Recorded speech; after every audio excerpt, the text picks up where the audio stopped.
We're going to move to a further debate, and I recognize the member for Guelph. Thank you, Speaker. Honored to rise today to speak to Bill 180, the Government's Budget Measures Act. And Speaker, I think it's important when you talk about the budget to contextualize the challenges the people of Ontario are facing right now. So what if I told you in Ontario right now 16,000 people were sleeping rough and unhoused right now, where a one-bedroom apartment costs $2,200 a month on average, and it takes the average person 22 years to save up for a down payment to buy a home. And yet in the budget, housing starts go down, not up. What if I told you that the wait list for social housing is longer than the number of social housing spaces available? What if I told you, Speaker, that last year 700 forest fires destroyed 1 million acres of forest, and the healthcare costs associated with the toxic air that produced cost our healthcare system $1.28 billion in just 4 days due to increased hospital admissions? What if I told you that our electricity sector grid has gone from being 90% clean to 80% clean, getting dirtier each and every year, and the government plans to make it dirtier? What if I told you that 2.3 million people right now in the province of Ontario do not have access to a family doctor, where last year we had an unprecedented number of emergency department closures, where hallway medicine is the norm in hospitals across this province, and we have hospitals actually taking out lines of credit to be able to keep the doors open? What if I told you, Speaker, that a third of secondary schools in the province right now are experiencing teacher shortages and a difficulty educating students, where the repair backlog in our education system is $16.8 billion? What if I told you that 60,000 young people are on a wait list to access autism services, and 30,000 children were on a wait list to access mental health services that can be as long as 2 years, where organizations who provide services for people with developmental disabilities have told me their budgets have been frozen and they're struggling to not have to cut programs for people in need? What if I told you that 717,000 people in Ontario right now are forced to live in legislated poverty? That's the Ontario we live in today. And so then the question we have to ask the people of Ontario and the government is, did the budget meet the moment? Did it meet the moment to address the real challenges that so many people in this province are facing? And Speaker, I would say no. I would say no. And I want to start with housing. You know, we have a government that has housing starts going down, not up.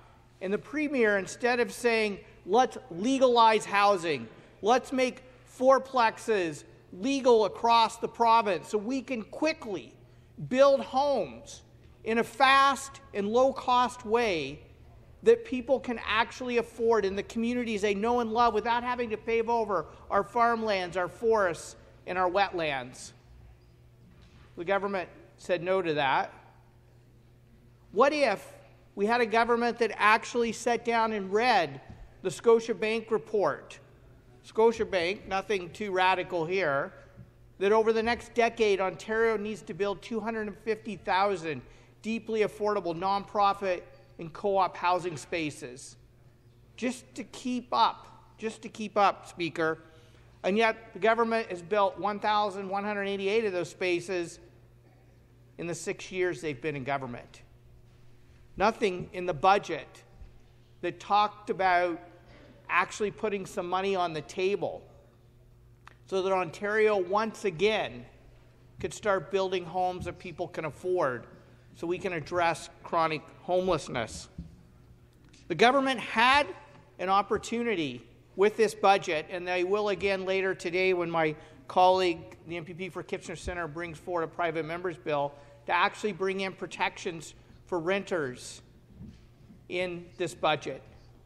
at a time when there is no city in Ontario where a minimum wage worker working full-time can afford the average rent of a one-bedroom apartment. So, Speaker, the housing crisis is getting worse.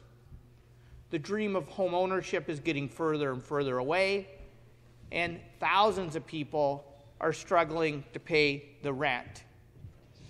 And while I appreciate the government providing some funding for permanent supportive housing in my riding in Guelph, which was highlighted in the budget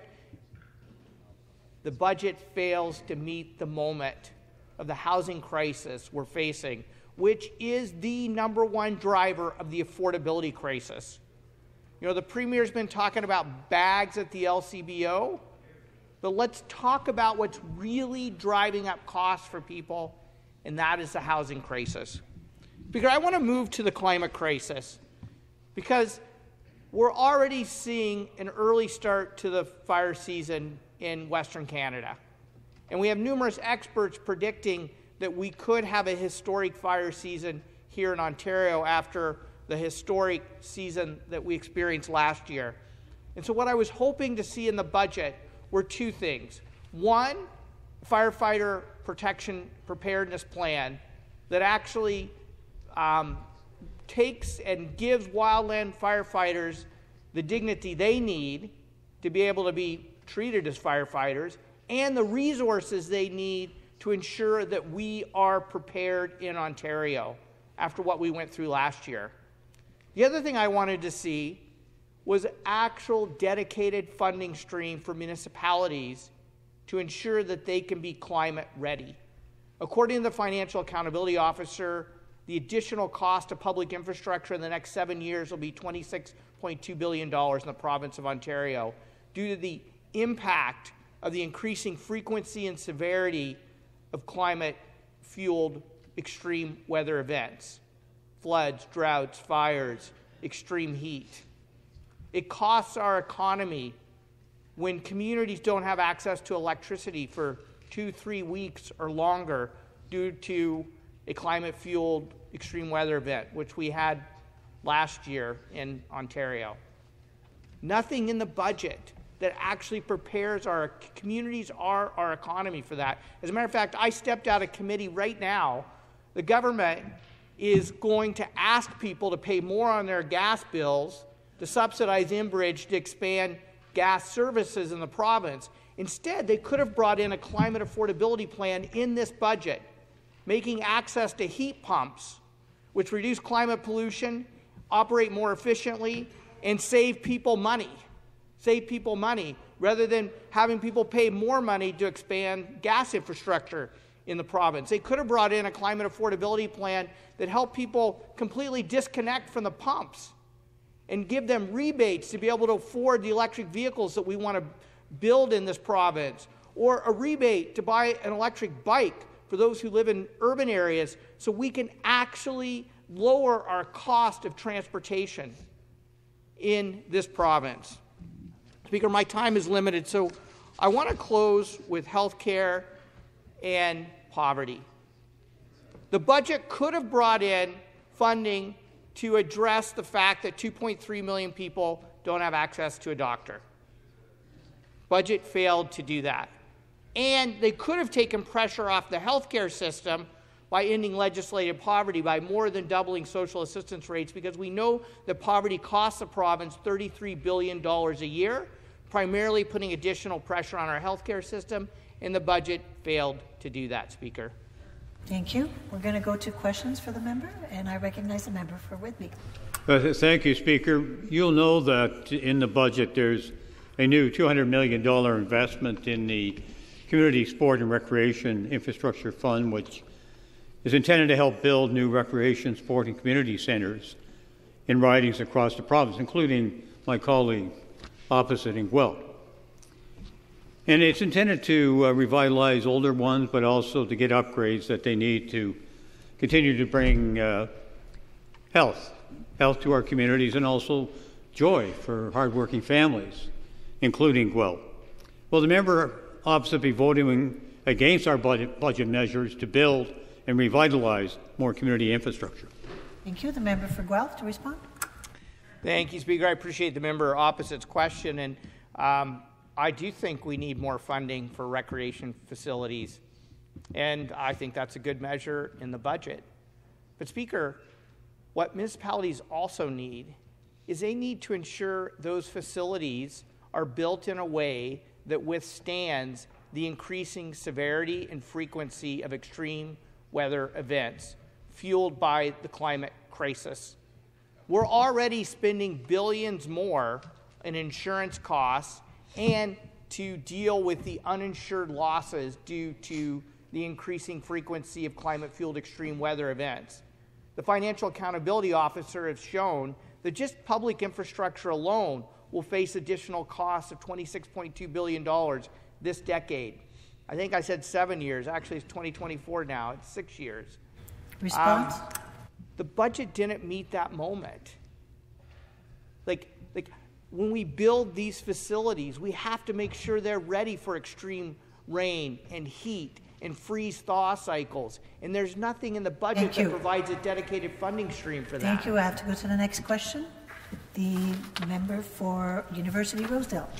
Thank you. You know, when I look at this budget, my first impression is that it doesn't make it much easier for people to get a doctor. It doesn't make it easier for our kids to get a good education. It doesn't make it easier for people to rent or buy a home that they can afford. The member for Guelph, when you're looking at how this budget is going to impact the residents of Guelph, you know, what's missing? The member for Guelph. Yeah, I appreciate the member's question. So first of all, I would say funding for our healthcare system is a huge miss in this budget. If you talk to any hospital CEO, and you know I meet with mine regularly, and they're doing a fantastic job at Guelph General, but they're barely hanging on right now. Between the extreme wait times in the emergency rooms, hallway medicine, and the incredible financial pressures they're facing, they need funding that is with inflation and population growth, and we didn't see that for healthcare in this budget. Secondly, I can't not answer that question without talking about post-secondary education, because the University of Guelph, like many universities, is facing incredible financial pressures because the province of Ontario is dead last when it comes to funding colleges and universities. I was meeting with a plant scientist who was telling me that 2 of our colleagues will be leaving and won't be able to be replaced, which is going to have a direct impact on our agricultural economy because of the research they do, let alone the students. So, and I just want to close with, I know I'm out of time. Right. One last question. The member for Thornhill. Thank you, and through you, Speaker. I know the member and every member in this room is concerned about the cost of living, but support for our seniors is such an important issue, and I'm sure the member realizes that we all have people in our communities that need help and deserve our support as they get older. So there are many ways, crucial parts of the communities, we need to be there to provide for that. And so my question to the member is simple. Will you support the gains, the government's expansion of the Ontario Guaranteed Annual Income System program to provide more support to our seniors? A 30-second response from the member of Guelph.